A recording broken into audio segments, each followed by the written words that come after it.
તમે જોઈ રહ્યા છો શ્લોક દર્પણ ન્યૂઝ। આવિષ્કાર કોમ્પ્લેક્ષમાં આવેલ FF45 નંબરની ઓફિસમાં અગાઉ લોનનું કામ કરતા વર્ષાબેન તેમજ હર્ષદભાઈ દ્વારા જે લોકોનું સિવિલ ખરાબ હોય તેવા લોકોને કોઓપરેટિવ બેંકમાં લોન કરી આપવાનું જણાવી લોકો પાસેથી પૈસા લઈ પોતે ઓફિસને તાળા મારી ફરાર થઈ ગયેલ છે। તેમાં પ્રજાપતિ નરેશભાઈએ પણ જોડે પણ આ લોકોએ તેમના જોડે પણ છેતરપિંડી કરી ભવાની અરજી અકોટા પોલીસ સ્ટેશનમાં નોંધાવી હતી।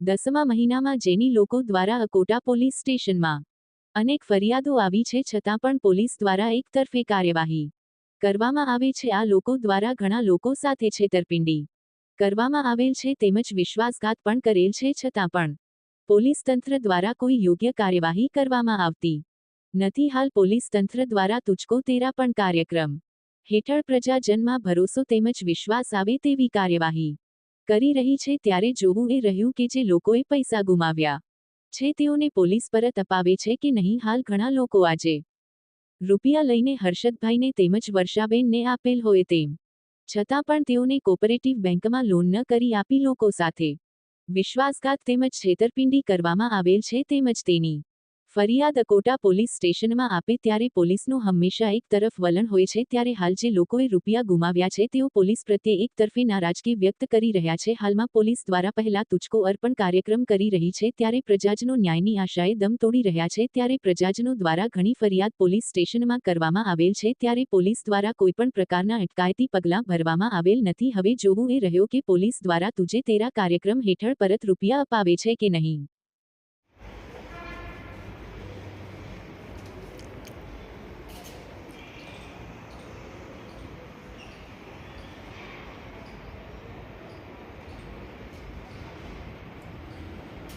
આવિષ્કાર કોમ્પ્લેક્ષમાં આવેલ FF45 નંબરની ઓફિસમાં વર્ષાબેન તેમજ હર્ષદભાઈ આ ઓફિસ ચલાવતા હતા અને જેમનું સિવિલ ખરાબ હોય તેવા લોકોને આ લોકો લોન કરી આપતા હતા અને તેમને જણાવતા હતા કે કોઓપરેટિવ બેંકમાંથી અમે તમને લોન કરી આપીશું, તેની મેમ્બરશીપના પેઠે તમારે 32,000 રૂપિયા આપવા પડશે।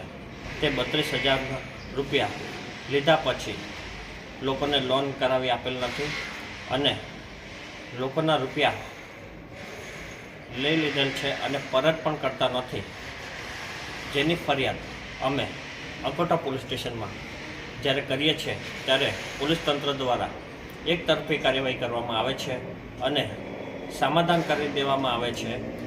એમના વિરુદ્ધમાં અકોટા પોલીસ સ્ટેશનમાં ઘણી બધી અરજીઓ આવેલી છે, તેમ છતાં તેમના કોઈપણ પ્રકારના અટકાયતી પગલાં લેવામાં નથી આવેલ અને સમાધાન કરી દેવામાં આવે છે।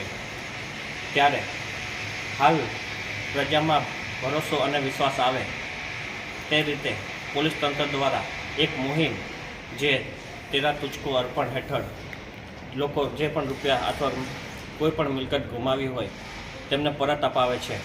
ત્યારે આજે હું પણ આ લોકોનો ભોગ બન્યો છું। મેં પણ મારા રૂપિયા ગુમાવ્યા છે, મારા જેવા ઘણા લોકોએ પણ રૂપિયા ગુમાવ્યા છે। ઘણા લોકોએ વ્યાજે અથવા ઉછીના રૂપિયા લઈને આ લોકોને આપેલા છે અને આ લોકો હાલ પોતાની ઓફિસને તાળું મારી ફરાર થઈ ગયેલા છે। જ્યારે પણ એમનો સંપર્ક કરવાની કોશિશ કરીએ ત્યારે વર્ષાબેન તેમજ હર્ષદભાઈના દ્વારા ફક્ત વાયદાના વાયદા આપવામાં આવે છે તેમજ યોગ્ય જવાબ આપતા નથી અને ઘણા લોકો તેના કારણે મુસીબતમાં મુકાઈ ગયા છે। જેથી પોલીસને નમ્ર વિનંતી કરું છું કે તુચકો અર્પણ કાર્યક્રમ હેઠળ લોકોએ ગુમાવેલ રૂપિયા પરત મળે અને આવા ઈસમો વિરુદ્ધ સખતમાં સખત કાર્યવાહી કરવામાં આવે તેવી લોકમાંગ ઉઠી છે। તેમજ આ લોકો દ્વારા કેટલા લોકોના રૂપિયા લીધા છે અને કઈ કોઓપરેટિવ સોસાયટી તેમજ તમામ તપાસ ઝીણવટભરી કરવામાં આવે તેવી હું પોલીસ તંત્ર પાસેથી આશા રાખું છું।